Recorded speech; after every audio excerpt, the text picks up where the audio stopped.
4 মাস পরের ঘটনা। মার্চ মাসের শেষ।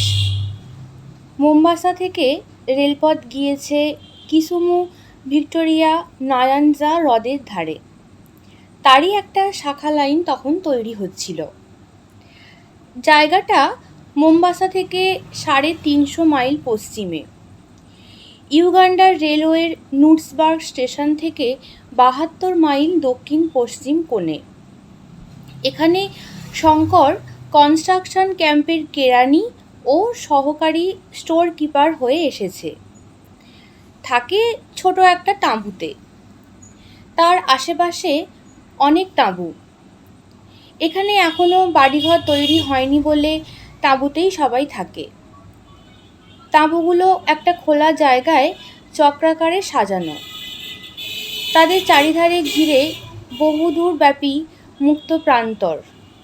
দীর্ঘ দীর্ঘ ঘাসে ভরা, মাঝে মাঝে গাছ। তাঁবুগুলো ঠিক গায়েই খোলা জায়গার শেষ সীমায় একটা বড় বাওবাব গাছ। আফ্রিকার বিখ্যাত গাছ। শঙ্কর কতবার ছবিতে দেখেছে। এবার সত্যিকার বাওবাব দেখে শঙ্করের যেন আশ মেটে না। নতুন দেশ, শঙ্করের তরুণ তাজা মন। সে ইউগান্ডার এই নির্জন মাঠ ও বনে নিজের স্বপ্নের সার্থকতাকে যেন খুঁজে পেল। কাজ শেষ হয়ে যেতেই সে তাঁবু থেকে রোজ বেরিয়ে পড়ত। যেদিকে দু চোখ যায় সেদিকে বেড়াতে বার হতো। পূবে, পশ্চিমে, দক্ষিণে, উত্তরে সব দিকেই লম্বা লম্বা ঘাস। কোথাও মানুষের মাথা সমান উঁচু, কোথাও তার চেয়েও উঁচু। কনস্ট্রাকশন তাঁবুর ভারপ্রাপ্ত সাহেব একদিন শঙ্করকে ডেকে বললেন, শোনো রায়, ওরকম এখানে বেরিও না। বিনা বন্দুকে এখানে এক পাও যেও না। প্রথম এই ঘাসের জমিতে পথ হারাতে পারো। পথ হারিয়ে লোকে এসব জায়গায় মারাও গিয়েছে জলের অভাবে। দ্বিতীয়, ইউগান্ডা সিংহের দেশ। এখানে আমাদের সারা শব্দ আর হাতুড়ি ঠোকার আওয়াজে সিংহ হয়তো একটু দূরে চলে গিয়েছে, কিন্তু ওদের বিশ্বাস নেই। খুব সাবধান। এসব অঞ্চল মোটেই নিরাপদ নয়। একদিন দুপুরের পরে কাজকর্ম বেশ পুরোদমে চলছে। হঠাৎ তাঁবু থেকে কিছু দূরে লম্বা ঘাসের জমির মধ্যে মনুষ্য কণ্ঠের আর্তনাদ শোনা গেল। সবাই সেদিকে ছুটে গেল ব্যাপার কি দেখতে। শঙ্করও ছুটল। ঘাসের জমি পাতি পাতি করে খোঁজা হলো। কিছুই নেই সেখানে। কিসের চিৎকার তবে? ইঞ্জিনিয়ার সাহেব এলেন। কুলিদের নাম ডাকা হলো। দেখা গেল একজন কুলি অনুপস্থিত। অনুসন্ধানে জানা গেল সে একটু আগে ঘাসের বনের দিকে কি কাজে গিয়েছিল। তাকে ফিরে আসতে দেখেনি কেউ। খোঁজাখুঁজি করতে করতে ঘাসের বনের বাইরে বালির উপরে কটা সিংহের পায়ের দাগ পাওয়া গেল। সাহেব বন্দুক নিয়ে লোকজনের সঙ্গে পায়ের দাগ দেখে অনেক দৌড় গিয়ে একটা বড় পাথরের আড়ালে হতভাগ্য কুলির রক্তাক্ত দেহ বার করলেন। তাকে তাঁবুতে ধরাধরি করে নিয়ে আসা হলো, কিন্তু সিংহের কোনো চিহ্ন মিলল না। লোকজনের চিৎকারে সে শিকার ছেড়ে পালিয়েছে। সন্ধ্যার পূর্বেই কুলিটা মারা গেল। তাঁবুর চারপাশে লম্বা ঘাস অনেক দূর পর্যন্ত কেটে সাফ করে দেওয়া গেল পরদিনই। দিন কতক সিংহের কথা ছাড়া তাঁবুতে আর কোনো গল্পই নেই। তারপর মাসখানেক পরে ঘটনাটা পুরনো হয়ে গেল। সে কথা সকলের মনে চাপা পড়ে গেল। কাজকর্ম আবার বেশ চলল। সেদিন দিনে খুব গরম। সন্ধ্যার একটু পরেই কিন্তু ঠান্ডা পড়ল। কুলিদের তাঁবুর সামনে অনেক কাঠকুটো জ্বালিয়ে আগুন করা হয়েছে। সেখানে তাঁবুর সবাই গোল হয়ে গল্পগুজব করছে। শঙ্করও সেখানে আছে। সে ওদের গল্প শুনছে এবং অগ্নিকুণ্ডের আলোতে কেনিয়া মর্নিং নিউজ পড়ছে। খবরের কাগজখানা 5 দিনের পুরনো, কিন্তু এ জনহীন প্রান্তরে তবু এখানেতে বাইরের দুনিয়ার যা কিছু একটু খবর পাওয়া তো যায়। তিরুমল আপ্পা বলে একজন মাদ্রাজি কেরানির সঙ্গে শঙ্করের খুব বন্ধুত্ব হয়েছিল। তিরুমল তরুণ যুবক, বেশ ইংরাজি জানে, মনেও খুব উৎসাহ। সে বাড়ি থেকে পালিয়ে এসেছে অ্যাডভেঞ্চারের নেশায়। শঙ্করের পাশে বসে সে আজ সন্ধ্যা থেকে ক্রমাগত দেশের কথা, তার বাপ মায়ের কথা, তার ছোট বোনের কথা বলছে। ছোট বোনকে সে বড় ভালোবাসে। বাড়ি ছেড়ে এসে তার কথাই তিরুমলের বড় মনে হয়। একবার সে দেশের দিকে যাবে সেপ্টেম্বর মাসের শেষে। মাস 2 ছুটি মঞ্জুর করবে না সাহেব? ক্রমে রাত বেশি হলো, মাঝে মাঝে আগুন নিভে যাচ্ছে, আবার কুলিরা তাতে কাঠকুটো ফেলে দিচ্ছে। আরও অনেকে উঠে শুতে গেল। কৃষ্ণপক্ষের ভাঙা চাঁদ ধীরে ধীরে দূর দিগন্তে দেখা গেল। সমগ্র প্রান্তর জুড়ে আলো আঁধারে লুকোচুরি আর বুনো গাছের দীর্ঘ ছায়া। শঙ্করের ভারী অদ্ভুত মনে হচ্ছিল বহুদূর বিদেশের এই স্তব্ধ রাত্রির সৌন্দর্য। কুলিদের ঘরের একটা খুঁটিতে হেলান দিয়ে এক দৃষ্টে সে সম্মুখের বিশাল জনহীন তৃণভূমির আলো আঁধার মাখা রূপের দিকে চেয়ে চেয়ে কত কী ভাবছিল। ওই বাওবাব গাছটার ওদিকে অজানা দেশের সীমা কেপটাউন পর্যন্ত বিস্তৃত। মধ্যে পড়বে কত পর্বত, অরণ্য, প্রাগৈতিহাসিক যুগের নগর জিম্বারি, বিশাল ও বিভীষিকাময় কালাহারি মরুভূমি, হীরকের দেশ, সোনার খনির দেশ। একজন বড় স্বর্ণান্বেষী পর্যটক যেতে যেতে হোঁচট খেয়ে পড়ে গেলেন। যে পাথরটাতে লেগে হোঁচট খেলেন সেটা হাতে তুলে ভালো করে পরীক্ষা করে দেখলেন তার সঙ্গে সোনা মেশানো রয়েছে। সে জায়গায় বড় একটা সোনার খনি বেরিয়ে পড়ল। এ ধরনের কত গল্প সে পড়েছে দেশে থাকতে। এই সেই আফ্রিকা, সেই রহস্যময় মহাদেশ, সোনার দেশ, হীরের দেশ। কত অজানা জাতি, অজানা দৃশ্যাবলী, অজানা জীবজন্তু, সীমাহীন ট্রপিক্যাল অরণ্য আত্মগোপন করে আছে। কে তার হিসাব রেখেছে? কত কি ভাবতে ভাবতে শঙ্কর কখন ঘুমিয়ে পড়েছে। হঠাৎ কিসের শব্দে তার ঘুম ভাঙল। সে ধড়মড় করে জেগে উঠে বসল। চাঁদ আকাশে অনেকটা উঠেছে। ধপধপে সাদা জ্যোৎস্না দিনের মতো পরিষ্কার। অগ্নিকুণ্ডের আগুন গিয়েছে নিভে। কুলিরা সব কুণ্ডলি পাকিয়ে আগুনের উপরে শুয়ে আছে। কোনো দিকে কোনো শব্দ নেই। হঠাৎ শঙ্করের দৃষ্টি পড়ল তার পাশে। এখানে তো তিরুমল আপ্পা বসে তার সাথে গল্প করছিল। সে কোথায়? তাহলে হয়তো সে তাঁবুর মধ্যে ঘুমোতে গিয়ে থাকবে। শঙ্করও নিজে উঠে শুতে যাবার উদ্যোগ করছে। এমন সময় অল্প দূরেই পশ্চিম কোণে মাঠের মধ্যে ভীষণ সিংহ গর্জন শুনতে পাওয়া গেল। রাত্রির অস্পষ্ট জ্যোৎস্নালোকে যেন তাঁবু কেঁপে উঠল সে রবে। কুলিরা ধড়মড় করে জেগে উঠল। ইঞ্জিনিয়ার সাহেব বন্দুক নিয়ে তাঁবুর বাইরে এলেন। শঙ্কর জীবনে এই প্রথম শুনল সিংহের গর্জন। সেই দিক দিশাহীন তৃণভূমির মধ্যে শেষ রাত্রির জ্যোৎস্নায় সে গর্জন যে কি এক অনির্দেশ্য অনুভূতি তার মনে জাগালো, তা ভয় নয়, সে এক রহস্যময় ও জটিল মনোভাব। একজন বৃদ্ধ মাসাই কুলি ছিল তাঁবুতে। সে বললে, সিংহ লোক মেরেছে, লোক না মারলে এমন গর্জন করবে না।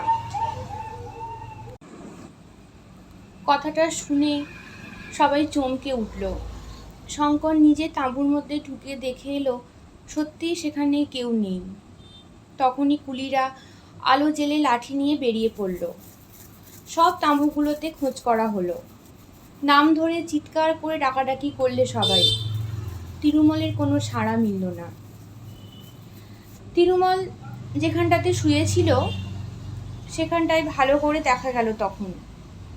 একটা কোনো ভারী জিনিসকে টেনে নিয়ে যাওয়ার দাগ মাটির ওপর সুস্পষ্ট। ব্যাপারটা বুঝতে কারো দেরি হলো না। বাওবাব গাছের কাছে তিরুমলের জামার হাতাটা খানিকটা টুকরো পাওয়া গেল। ইঞ্জিনিয়ার সাহেব বন্দুক নিয়ে আগে আগে চললেন। শঙ্কর তার সঙ্গে চলল। কুলিরা তাদের অনুসরণ করতে লাগলো। সেই গভীর রাত্রে তাঁবু থেকে দূরে মাঠে চারিদিকে অনেক জায়গা খোঁজা হলো। তিরুমলের দেহের কোনো সন্ধান মিলল না। এবার আবার সিংহের গর্জন শোনা গেল, কিন্তু দূরে, যেন এই নির্জন রাত্রের অধিধ্রাসটি কোনো রহস্যময়ী রাক্ষসীর বিকট চিৎকার। মাসাই কুলিটা বললে, সিংহ দেহ নিয়ে চলে যাচ্ছে, কিন্তু ওকে নিয়ে আমাদের ভুগতে হবে। আরও অনেকগুলো মানুষও ঘায়েল না করে ছাড়বে না। সবাই সাবধান। যে সিংহ একবার মানুষ খেতে শুরু করে সে অত্যন্ত ধূর্ত হয়ে ওঠে। রাত যখন ৩টে তখন সবাই ফিরল তাঁবুতে। বেশ ফুটফুটে জ্যোৎস্নায় সারা মাঠ আলো হয়ে উঠেছে। আফ্রিকার এই অংশে পাখি বড় একটা দেখা যায় না দিনমানে, কিন্তু এ ধরনের রাত্রিচর পাখির ডাক শুনতে পাওয়া যায় রাত্রে।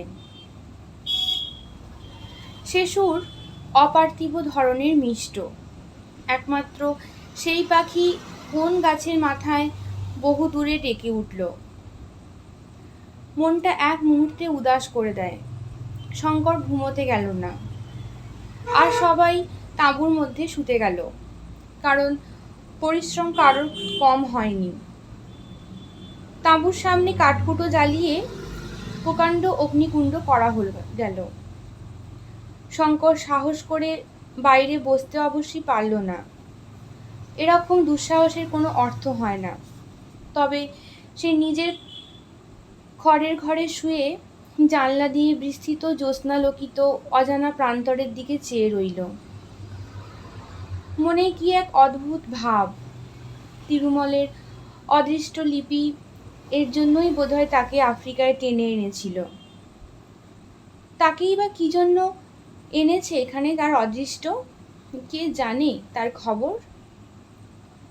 আফ্রিকা অদ্ভুত সুন্দর দেখতে, কিন্তু আফ্রিকা ভয়ঙ্কর দেখতে। বাবলা বনে ভর্তি। বাংলাদেশের মাঠের মতো দেখালে কি হবে? আফ্রিকা অজানা মৃত্যু সংকুল, যেখানে সেখানে অতর্কিত নিষ্ঠুর মৃত্যুর ফাঁদ পাতা। পরমুহূর্তে কি ঘটবে এই মুহূর্তে তা কেউ বলতে পারে না।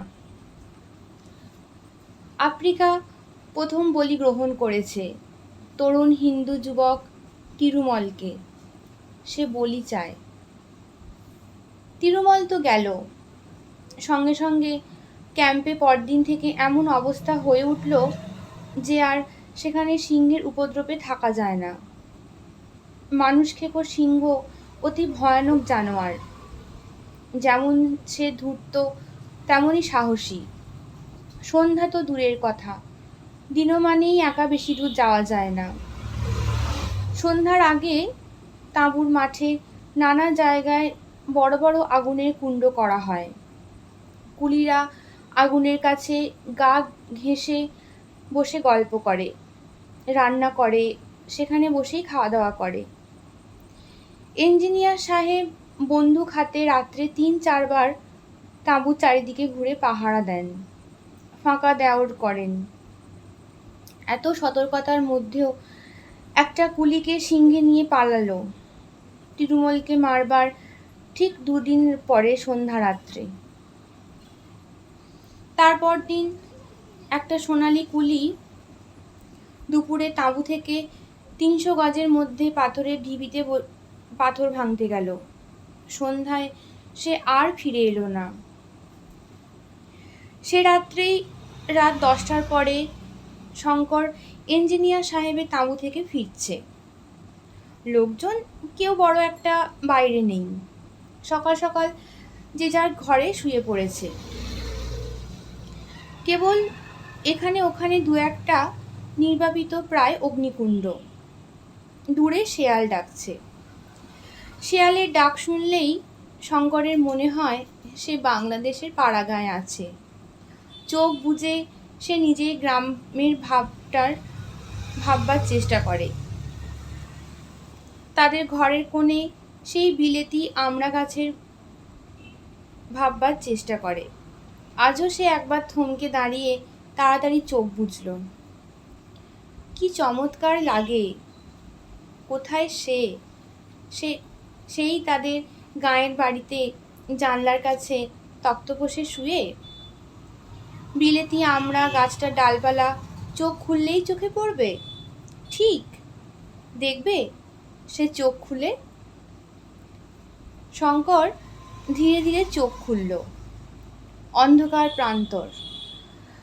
দূরে সেই বড় বাওবাব গাছটা অস্পষ্ট অন্ধকারে দৈত্যের মতো দাঁড়িয়ে আছে।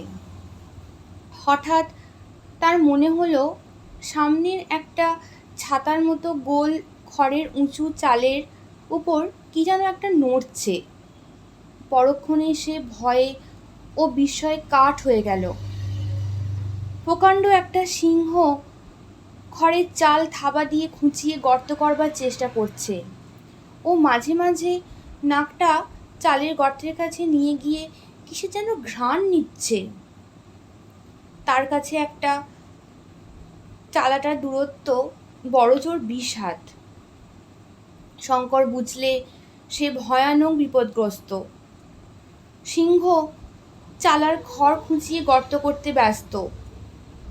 সেখান দিয়ে ঢুকে সে মানুষ নেবে।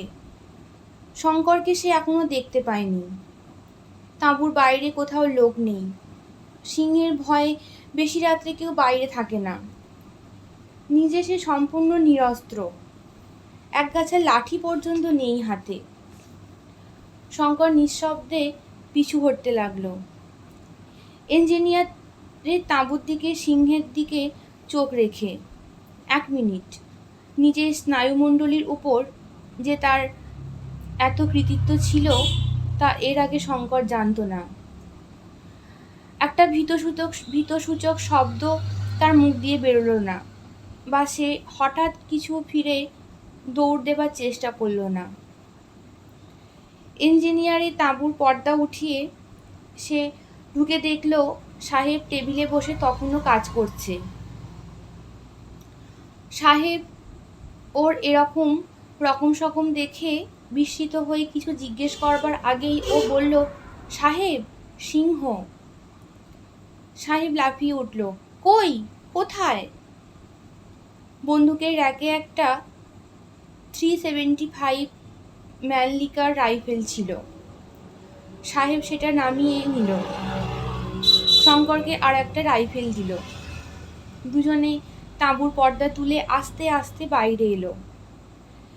একটু দূরেই কুলি লাইনের সেই গোল চালা, কিন্তু সেই চালার উপর কোথায় সিংহ? শঙ্কর আঙুল দেখিয়ে দিয়ে বললে, এই মাত্র দেখে গেলাম স্যার, ওই চালার ওপর সিংহ থাবা দিয়ে খড় খোঁচাচ্ছে। সাহেব বললে, পালিয়েছে, জাগাও সবাইকে। একটু পরে তাঁবুতে মহা শোরগোল পড়ে গেল। লাঠি, সরকি, গাঁতি, মুগুর নিয়ে কুলির দল হল্লা করে বেরিয়ে পড়ল। খোঁজ খোঁজ চারিদিকে। খড়ের চালে সত্যিই দুটো দেখা গেল।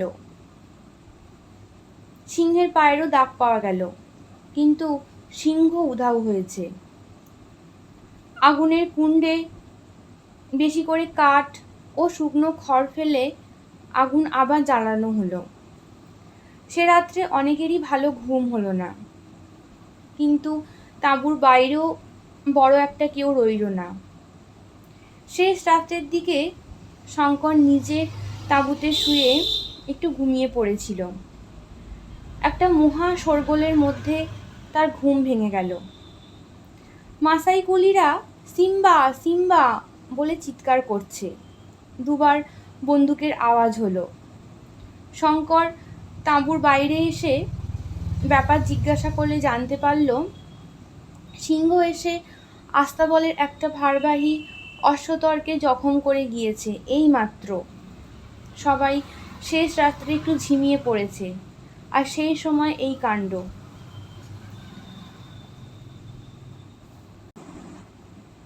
পরদিন সন্ধ্যার ঝোঁকে একটা ছোকরা কুলিকে তাঁবু থেকে 100 হাতের মধ্যে থেকে সিংহ নিয়ে গেল।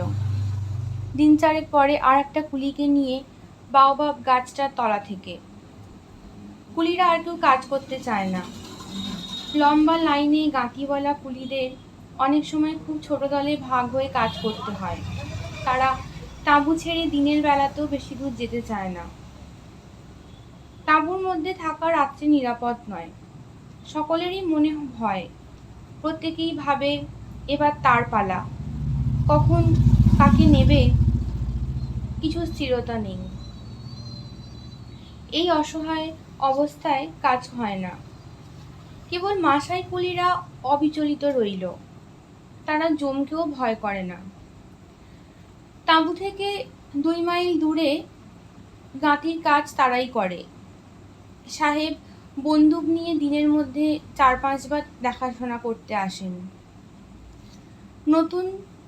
নতুন ব্যবস্থা করা হলো। কিছুতেই সিংহের উপদ্রব কমল না। কত চেষ্টা করেও সিংহ শিকার করা গেল না। অনেকে বললে সিংহ একটা নয়, অনেকগুলো, কটা মেরে ফেলা যাবে? সাহেব বললে মানুষ খেকো সিংহ বেশি থাকে না, এ একটা সিংহেরই কাজ। একদিন সাহেব শঙ্করকে ডেকে বললে বন্দুকটা নিয়ে গাঁতিদার কুলিদের একবার দেখে আসতে। শঙ্কর বললে সাহেব তোমার ম্যাললিকারটা দাও। সাহেব রাজি হলো। শঙ্কর বন্দুক নিয়ে একটা অশ্বতরে চড়ে রওনা হলো। তাঁবু থেকে মাইলখানেক দূরে এক জায়গায় একটা ছোট জলা। শঙ্কর দূর থেকে জলাটা যখন দেখতে পেয়েছে তখন বেলা প্রায় 3টে। কেউ কোনো দিকে নেই।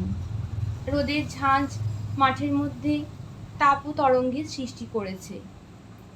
হঠাৎ অশ্বতর থমকে দাঁড়িয়ে গেল। আর কিছুতেই সেটা এগোতে চায় না। শঙ্করের মনে হলো জায়গাটার দিকে যেতে অশ্বতরটা ভয় পাচ্ছে। একটু পরে পাশের ঝোপে কি যেন একটা নড়ল, কিন্তু সেদিকে চেয়ে সে কিছু দেখতে পেল না। সে অশ্বতর থেকে নামলো, তবু অশ্বতর নড়তে চায় না। হঠাৎ শঙ্করের শরীরে যেন বিদ্যুৎ খেলে গেল। ঝোপের মধ্যে সিংহ তার জন্য ওত পেতে বসে নেই তো? অনেক সময় এরকম হয়, সে জানে। সিংহ পথের পাশে ঝোপঝাড়ের মধ্যে লুকিয়ে অনেক দূর পর্যন্ত নিঃশব্দে তার শিকারের অনুসরণ করে। নির্জন স্থানে সুবিধা বুঝে তার ঘাড়ের উপর লাফিয়ে পড়ে। যদি তাই হয়? শঙ্কর অশ্বতর নিয়ে আর এগিয়ে যাওয়া উচিত বিবেচনা মনে করল না। ভাবল তাঁবুতে ফিরেই যাই। সবে সে তাঁবুর দিকে অশ্বতরের মুখটা ফিরিয়েছে, এমন সময় আবার ঝোপের মধ্যে কি একটা নড়ে উঠল। সঙ্গে সঙ্গে ভয়ানক সিংহ গর্জন এবং একটা ধূসর বর্ণের বিরাট দেহ সশব্দে অশ্বতরের উপর এসে পড়ল। শঙ্কর তখন হাত চারেক এগিয়ে আছে। সে তখনই ফিরে দাঁড়িয়ে বন্দুক উঁচিয়ে উপরি দুবার গুলি করল। গুলি লেগেছে কিনা বোঝা গেল না, কিন্তু তখন অশ্বতর মাটিতে লুটিয়ে পড়েছে। ধূসর বর্ণের জানোয়ারটা পলাতক। শঙ্কর পরীক্ষা করে দেখলে অশ্বতরের কাঁধের কাছে অনেকটা মাংস ছিন্ন ভিন্ন, রক্তে মাটি ভেসে যাচ্ছে, যন্ত্রণায় সেটা ছটফট করছে। শঙ্কর এক গুলিতে তার যন্ত্রণার অবসান করলে। তারপর সে তাঁবুতে ফিরে এলো। সাহেব বললে, সিংহ নিশ্চয়ই জখম হয়েছে। বন্দুকের গুলি যদি গায়ে লাগে তবে দস্তুর মতো জখম তাকে হতেই হবে, কিন্তু গুলি লেগেছিল তো? শঙ্কর বললে, গুলি লাগালাগির কথা সে বলতে পারে না, বন্দুক ছুঁড়েছিল এই মাত্র কথা। লোকজন নিয়ে খোঁজাখুঁজি করে 2-3 দিনেও কোনো আহত বা মৃত সিংহর খোঁজ পাওয়া গেল না। জুন মাসের প্রথম থেকে বর্ষা নামলো। কতকটা সিংহের উপদ্রবের জন্য, কতকটা বা জলাভূমির সান্নিধ্যের জন্য অস্বাস্থ্যকর হওয়ায় তাঁবু ওখান থেকে উঠে গেল। শঙ্করকে আর কনস্ট্রাকশন তাঁবুতে থাকতে হলো না। কিসুমু থেকে প্রায় 30 মাইল দূরে একটা ছোট্ট স্টেশনে সে স্টেশন মাস্টারের কাজ পেয়ে জিনিসপত্র নিয়ে সেখানেই চলে গেল।